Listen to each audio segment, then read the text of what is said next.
Latvia के एक सज्जन आए हमारे यहाँ, उनको ना इंग्लिश आती थी ना हिंदी, तो बोलने का प्रश्न ही नहीं, इंग्लिश तो आती नहीं थी, लाटविया नहीं बोल सकते थे। तो जो भी, और वो भी क्या था, एकेडमिक टूर के तहत आए थे, लाटविया की यूनिवर्सिटी से आए थे। उनको भारत, भारतीय संस्कृति, श्रद्धा, भावना, समर्पण, इसके बारे में कुछ पता नहीं।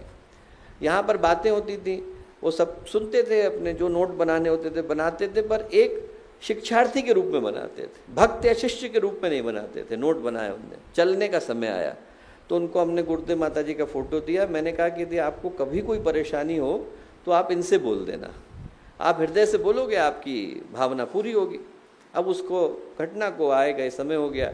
उसके 8-10 महीने के बाद मैं लाटविया गया तो वहाँ पर जब यज्ञ करा रहा था तो वो आए वहाँ पर, वैसे पढ़ाने की दृष्टि से डीन है, वो मिलने के लिए आए। बोले भैया आपने उस दिन वो बात कही थी, उसका क्या परिणाम निकला मैं आपको बताता हूँ। बोले आपसे मिलने के बाद ग्रुप अलग अलग हो गया, कोई कहीं गया कोई कहीं गया। बोले हम लोग गंगोत्री गोमुख के ट्रैक पर निकल गए। बोले गंगोत्री के आगे मैं चल दिया, वो 62 ईयर्स के हैं, तो गंगोत्री के आगे चल दिया। तो बोले मुझे लगा कि मैं बहुत तेज़ी से कर लूँगा, पर हमारे ग्रुप के बाकी के लोग 30-30 साल के, 28-28 साल के, वो तेज़ी से चले गए और मैं धीरे धीरे आ रहा था। बारिश का मौसम था, अगस्त या सितंबर का समय था। उसमें क्या हुआ कि उनको एक जगह पर बारिश तेज़ हो गई, वो हिमस्खलन होने लगा, बर्फ़बारी होने लग गई, तो उनको एक जगह पर रुकना पड़ा। अब रात का अंधेरा छा गया, 4-4:30 के बाद हिमालय के अंदर जो है शाम का धुंधलका छा जाता है।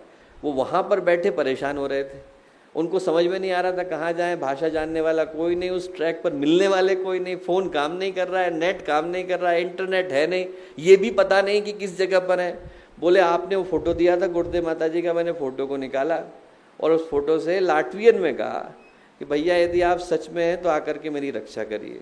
बोले 5 मिनट नहीं होंगे, एक व्यक्ति टॉर्च लेकर के आया, उसने मेरे हाथ पकड़े और मुझे सुरक्षित उस जगह पर ले गया जिस जगह पर मुझे रहना।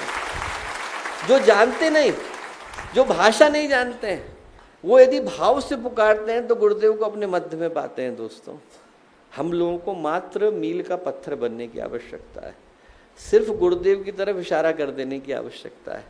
बनना ही है तो व्यक्ति नींव का पत्थर बने, बनना ही है तो मील का पत्थर बने, बनना ही है तो चाक का पत्थर बने, उस पर कुम्हार कुछ बना करके तैयार कर देता है। बनना ही है तो धोबी का पत्थर बने, गुरु धोबी शीस कापड़ा सावन सृजनहार, सुरत शिला पर धोइए निकसे ज्योति अपार। जब उस पर बार बार घिसा जाता है तो अंदर का प्रकाश निकल करके आता है। बनना ही है तो भगवान की प्रतिमा का पत्थर बने। माइकल एंजेलो की कथा आती है, एक खेत से गुजर रहा था, वहाँ देखा कि बहुत बड़ी चट्टान पड़ी हुई है, तो उस चट्टान को देख करके वो किसान के पास गया, किसान से बोला कि भैया ये चट्टान मुझे बेचोगे? उसने कहा बेचोगे? बोले साहब मैं आपको मुफ्त में दूंगा, ऊपर से पैसे भी दूंगा, मेरा रास्ता रोक करके खड़ी है, मैं घर में आपके छोड़ के आऊँगा। किसान गया, घर में छोड़ करके आया। 1 साल गुजरा, 1 साल के बाद माइकल एंजेलो उस किसान को बुलाने आए, उससे बोले कि ज़रा मेरे घर चलो। घर में गया, वहाँ भगवान की प्रतिमा खड़ी थी, ऐसा लगा कि भगवान साकार आ गए, सजीव आ गए। उसकी आंख से आंसू गिरने लगे उस प्रतिमा को देखकर, प्रार्थना के लिए झुक गया। उसने पूछा आप ये कहाँ से लेकर के आए?